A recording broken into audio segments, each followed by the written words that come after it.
ऐसा कोई था जो पूरी कोशिश करके इन बच्चों की मदद कर रही थी। मिलिए डोरा से। 5 साल पहले ये मपापा में अपने 4 एडॉप्टेड बच्चों के साथ रहने आई और टिकटॉक वीडियोस बनाना शुरू किया ताकि ये बहुत जरूरतमंद बच्चों के लिए एक अरे बनाया जो इस गाँव के लिए बिजली और सिक्योरिटी का इंतजाम कर सके।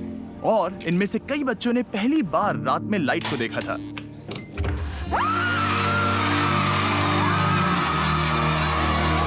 हमने कर दिखाया। पर जब हम वो गांव छोड़ के गए तब हमें एहसास हुआ कि अभी बहुत कुछ करना बाकी था। हम डोरा और बच्चों से इतने इंस्पायर हुए कि हमने अपना कंट्रीब्यूशन दुगना करने की ठान ली ताकि डोरा को वो सभी जरूरी रिसोर्सेज मिल सके जिनसे वो इन बच्चों को एक प्यारा और सेफ एनवायरनमेंट दे पाए। उसकी सोलर जनरेशन कैपेसिटी को 3 गुना बढ़ाकर एक फुल हाइड्रोलॉजिकल स्टडी करके साफ, सेफ और भरपूर पानी दे पाए, एक बेहतरीन इंटरनेट नेटवर्क और उसके साथ बहुत कुछ। और आप सबके सपोर्ट की वजह से हम ये कुआं बनाने के विशाल से प्रोजेक्ट को पूरा कर पाए।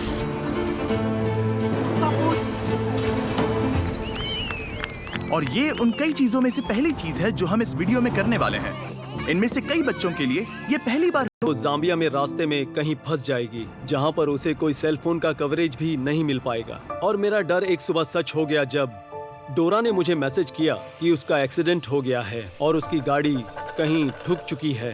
डैरन ने वक्त बर्बाद ना करते हुए तुरंत ही उसे कॉल किया। और बस कुछ ही हफ्तों बाद वो कंस्ट्रक्शन करीब पूरा हो ही चुका था और उनकी पिछली विजिट के बाद गांव में कितना बदलाव आया है वो देखने के लिए डैन और डैरन मपापा की ओर निकल पड़े। डैन और डैरन वापस आने वाले हैं और मैं उन्हें ये दिखाने के लिए एक्साइटेड हूँ कि उनकी वजह से स्कूल में कितनी कमाल की चीजें मुमकिन हो रही है। Oh my God! 1 साल बाद डोरा और बच्चों को मिलना सच में एक जादू भरा अनुभव था। सभी बच्चों से एक प्यारा वेलकम मिलने के बाद डोरा, डैन और डैरन को वो कुआं देखने ले गई। अब हमारे पास पीने का साफ पानी है और उसकी वजह से बच्चों का कॉन्फिडेंस बढ़ गया है। अब यहाँ स्किन इन्फेक्शन नहीं है, अब कोई डायरिया भी नहीं है। वो जहाँ सोते हैं, जो पहनते हैं, वो सब कुछ, उनका कॉन्फिडेंस बढ़ गया है क्योंकि वो एक साफ और सेफ एनवायरनमेंट में है। साफ पानी की वजह से अब ये गांव खुद के पैरों पर खड़ा हो पा रहा है। डोरा गार्डन में सब्जियां उगा पा रही है, मुर्गियां पाल पा रही है, यहाँ तक कि एक फिश पॉन्ड भी चला रही है जहाँ से बच्चों को खाना मिल रहा है। और इतना ही नहीं, हमने डोरा और बच्चों को एक कमर्शियल गैस स्टोव भी दिया है ताकि उन्हें खाना पकाने के लिए कोयले की जरूरत ना पड़े। लेकिन एक और चीज थी जो इन बच्चों का ख्याल रखने के लिए डोरा के रास्ते की रुकावट बन रही थी। टिकटॉक पर वीडियो अपलोड करने के लिए डोरा को इंटरनेट तरह से बर्बाद हो गया था और अब उसे नया बनाया गया है। आप सबका शुक्रिया जिनकी वजह से हम पिछले वीडियो में फंड्स रेज कर पाए, जिसकी वजह से डोरा इस हॉस्टल को फिर से बना पाई और वो भी पहले से ज्यादा मजबूत। और महीनों की कड़ी मेहनत के बाद इस बिल्डिंग का रिकंस्ट्रक्शन आखिरकार पूरा हुआ और डैरन को वो पहली बार देखने को मिला।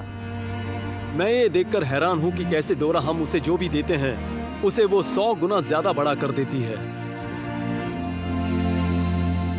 ऑलराइट, चलो इनके लिए तालियां बजाओ।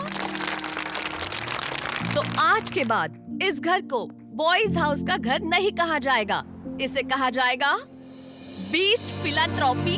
हाँ, गर्व की बात है हम में से हर एक इंसान के लिए, क्योंकि बीस्ट फिलैंथ्रोपी हम सब हैं। सच बताऊं तो आपकी सपोर्ट के बिना हम इस तरह के प्रोजेक्ट्स कभी नहीं कर पाते और मैं बताना चाहता हूं कि हम सब आपसे बहुत प्यार करते हैं। डोरा बहुत ही दयालु किस्म की इंसान है और कई लोगों की जिंदगी पर उसका बहुत बड़ा प्रभाव है। उम्मीद है आपको भी उतनी ही इंस्पायरिंग लगे जितनी मुझे लगती है और आप भी मोटिवेट होकर अपने उज्जवल भविष्य को बनाने में लग जाए, क्योंकि हम में से हर एक में किसी और के जीवन में